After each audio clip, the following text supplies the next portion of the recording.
Bonjour à tous, encore un petit tuto de Marco sur CDM-Rail. Donc on avance, on a vraiment là beaucoup de connaissances maintenant sur le logiciel. On va commencer à rentrer un petit peu dans les détails des petits. C'est pas des gadgets, hein, ça va être vraiment des choses qui vont être très très pratiques.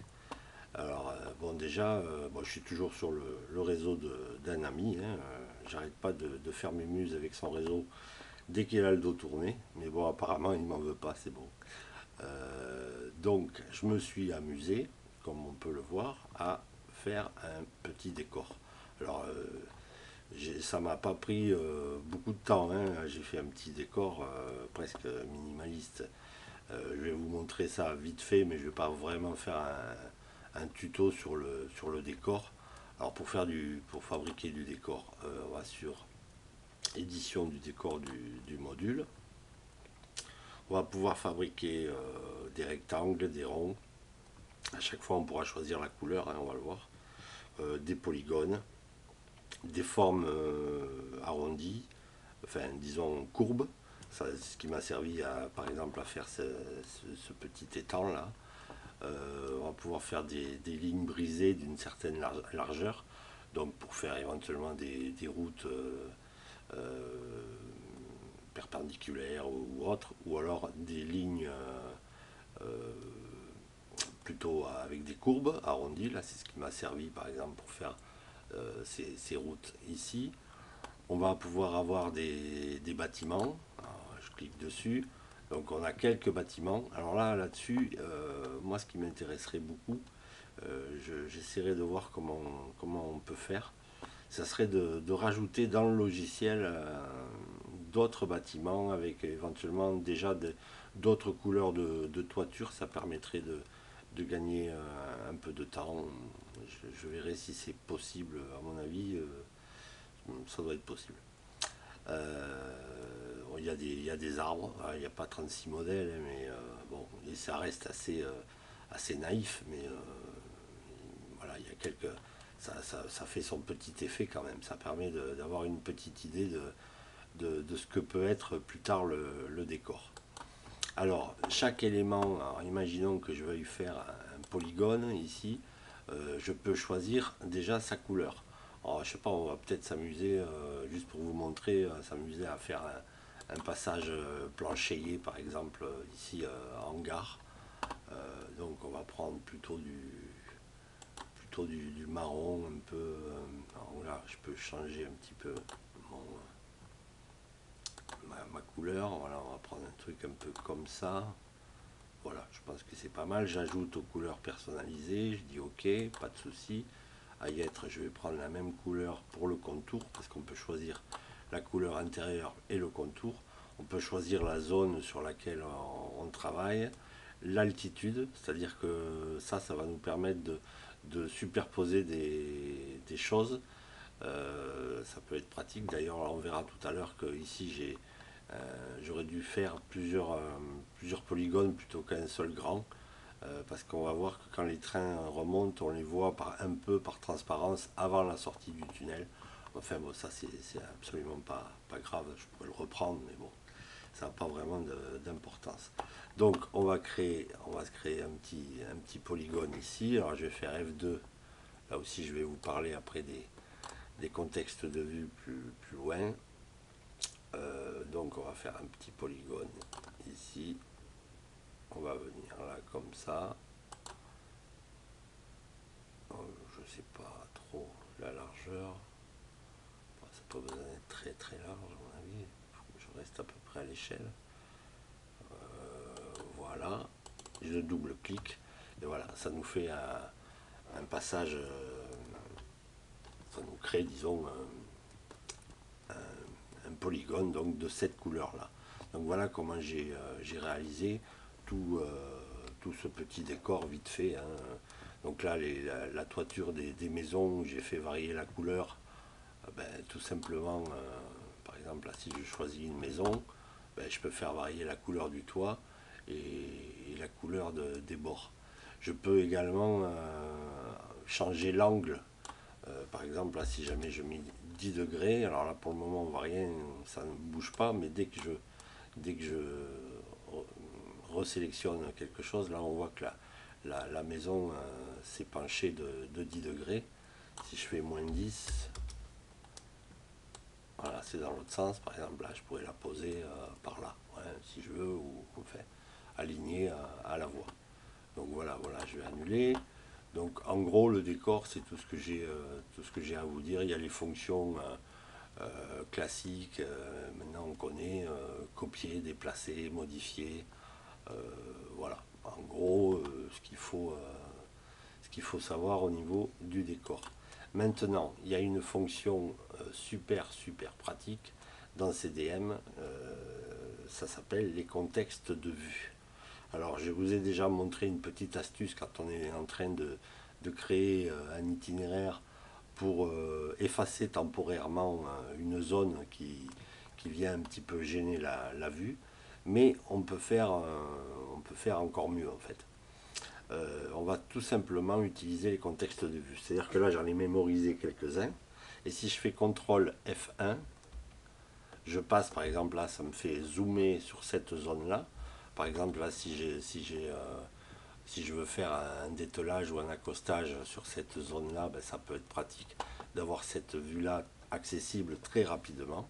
Je refais CTRL F1, j'ai maintenant l'entrée de la gare ici zoomée.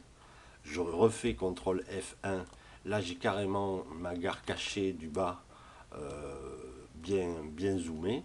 Donc là je peux vraiment bien intervenir ici, pas de souci. Imaginons, alors maintenant je vais vous montrer comment ça marche. Alors moi j'ai eu un petit peu de mal à le faire marcher sur cet ordinateur. Là je ne suis pas du tout sur l'ordinateur du train. Normalement là je suis sur l'ordinateur de mon bureau. Et quand je faisais CTRL F1, il m'ouvrait le hotkey Utility. Et c'était pas du tout bon. Alors il a fallu que je configure un petit peu ça, mais maintenant bon, c'est bon, ça marche. Imaginons voilà, que je veuille faire je me mets comme ça, ici, je veux avoir cette vue là et je veux la mémoriser. Ben, je fais tout simplement au niveau ici affichage, mémoriser le contexte de vue actuel. Tac. Et maintenant, cette vue-là s'est rajoutée aux autres contextes que j'ai fabriqués. Je vais revenir à visualiser le module. Donc là, je suis sur cette vue-là. Là, je reviens à ma vue avec le décor. Celle-ci, donc zoomée, sortie de gare. Celle-ci, zoomée, entrée de gare. Là, le niveau bas, à ce niveau-là. Et la vue qu'on vient de rajouter ici. Si on s'est gouré ou quoi, on peut supprimer, on peut purger la liste des contextes de vue, c'est-à-dire que ça va tout supprimer. Alors on peut faire aussi contexte de vue précédent, donc on a suivant, c'est CTRL F1, et précédent, CTRL F2. Voyons si ça marche sur cet ordinateur. Je pense que oui maintenant, ouais, ça marche, pas de problème. Voilà, ça peut être, qu'est-ce que c'est que ce truc-là? Tiens, ça m'a mis un petit truc là, je sais pas ce que c'était. Et donc ça peut être donc super pratique pour poser des trains, pour faire des itinéraires, de ne pas être embêté, donc d'avoir ces vues mémorisées. Alors par exemple, on peut reprendre, on va exécuter, on passe par exécuter, restituer un contexte Simurun, 5 trains 01, ouais, on va prendre celui-ci. Donc là, ça nous montre la page de départ du scénario, hein, du contexte simu. Simu ou run, hein, c'est pareil. Là, on est tout en simu parce que c'est pas chez moi, c'est pas mon réseau, mais ça marcherait de la même manière évidemment en run. Donc là, on peut voir, si jamais je vais sur les autres vues en faisant CTRL F1, donc on peut voir que un train ici est en train de partir. Je reviens ici, je vais vous montrer quelque chose. Ici, quand le train va sortir du tunnel, en fait, on va le voir un petit peu par transparence Avant, voilà, oui, le petit, alors c'est pas un bug du tout, c'est moi qui est pas cette zone-là, j'aurais dû la faire en plusieurs zones et jouer avec les altitudes de manière à ce que le train sorte bien proprement. Voilà, c'est faisable, mais bon, à mon avis, c'est pas très important, quoi. Qu'est-ce que je dois vous dire encore là-dessus? Ben, rien, à mon avis. Là, je vous ai à peu près tout dit. Donc, il suffit de faire affichage, mémoriser le contexte de vue actuel, c'est-à-dire que vous vous mettez au bon zoom et à la bonne zone que vous voulez, comme si vous vouliez vraiment la prendre en photo. Vous vous faites mémoriser et elle se rajoute au contexte, à la liste des contextes. Voilà, tout simplement, donc un tout petit tuto là, parce que maintenant, ben, ça y est, on est dans les détails, hein. Voilà, notre train qui sort ici. On est dans les détails au niveau de CDM. J'ai plus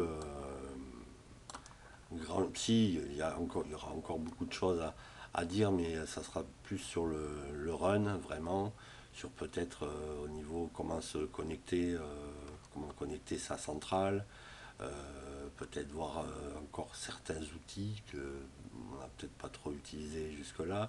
Le com IP, ça c'est vraiment, je vous le dis tout de suite, c'est déjà plus chaud.